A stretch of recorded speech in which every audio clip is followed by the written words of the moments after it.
Assalamualaikum warahmatullahi wabarakatuh. Di sini saya akan memberikan sedikit contoh untuk penggunaan algoritma entropi, decision tree maupun random forest.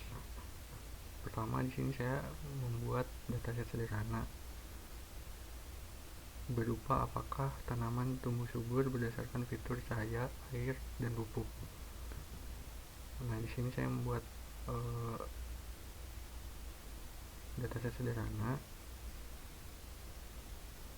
dengan dictionary 4 kolom, yaitu cahaya, air, pupuk, subur atau tidaknya. Selanjutnya kita masuk ke entropi dan information gain. Di sini import numpy digunakan untuk logaritma log 2 pada rumus entropi, dan counter dari collections ini dipakai untuk menghitung jumlah kemunculan tiap label, baik ya maupun tidak. Selanjutnya fungsi def entropi ini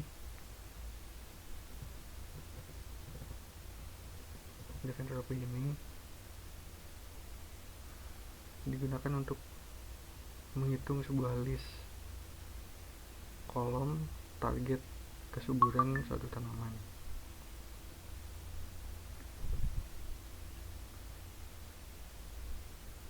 Nah, label cost ini menghitung berapa banyak ya dan tidak.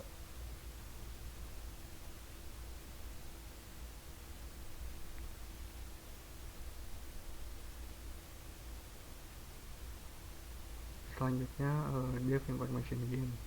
Fungsi ini digunakan untuk menghitung information gain dari setiap fitur yang ada. Total entropi ini digunakan entropi awal dari seluruh target tanpa split. Nah, values ini merupakan semua nilai unik dari kolom fitur, misalnya tinggi, sedang, maupun rendah untuk cahaya.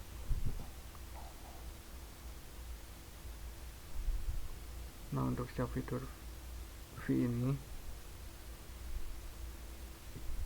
digunakan untuk mengambil subset data yang cocok. Hitung entropi subset tersebut, lalu kalikan dengan proporsi datanya.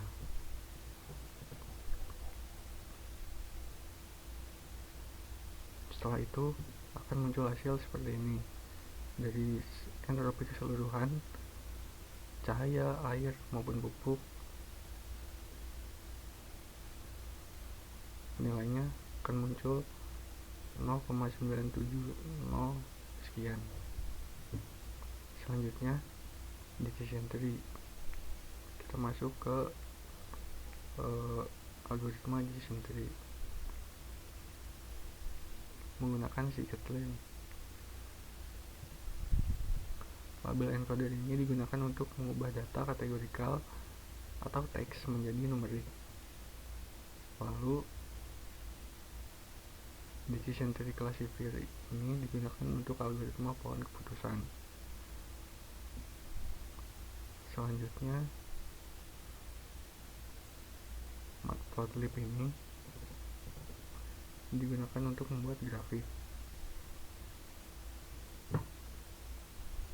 Nah, penjelasan selanjutnya kita perlu mengencode sebuah data yang tadi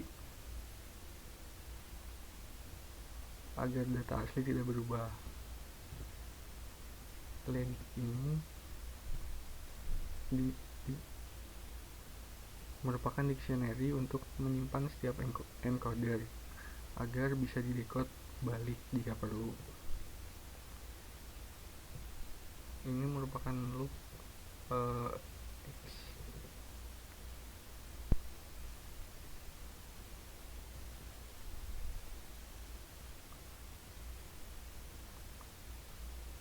X berisikan cahaya, air, maupun pupuk. Nilai Y subur atau tidaknya suatu tanaman.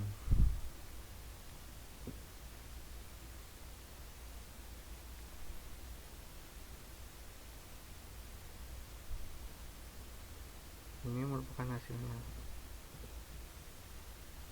Decision tree classifier, criterion entropi max depth-nya sama dengan 3. Lalu kita masuk ke visualisasi data untuk decision tree. Kode ini digunakan untuk memvisualisasikan model decision tree yang sudah dilatih sebelumnya. Nah, PLT figure ini digunakan untuk canvas. Gambarnya mau ukuran berapa? Di sini saya menggunakan lebarnya 10, tingginya 6 inci. Nah, ini merupakan hasil dari data yang sudah di decode maupun di pre-processing. Ada pupuk, air, cahaya.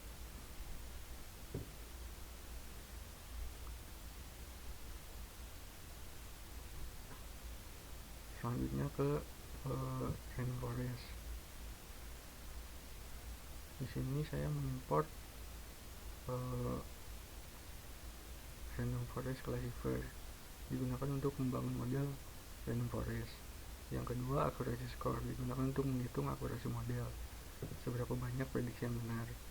Yang selanjutnya ada terrain test split, digunakan untuk membagi dataset menjadi data latih dan data uji.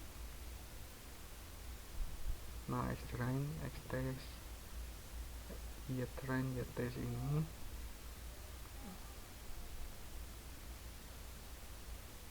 menyeplit dataset menjadi data latih, train set, dan data uji atau testing set. Nah, X-nya di sini merupakan sebuah fitur yang ada, yaitu cahaya, air, dan pupuk. Nah, Y-nya merupakan targetnya, subur atau tidaknya sebuah tanaman. Test size di sini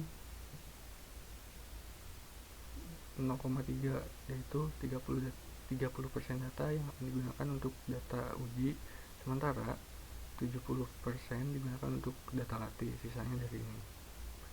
Random set 42 memastikan pembagian data yang konsisten setiap kali kode dijalankan agar hasilnya dapat direproduksi.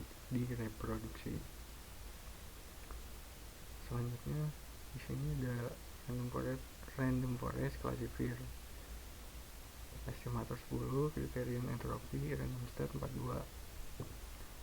Di sini untuk menentukan jumlah pohon keputusan dalam random forest. Di sini ada 10 pohon yang membentukkan sampel model.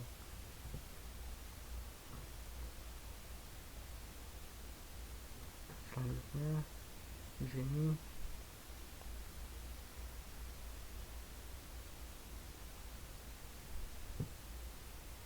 lalu akan di print akurasi random forest, yaitu 1.0.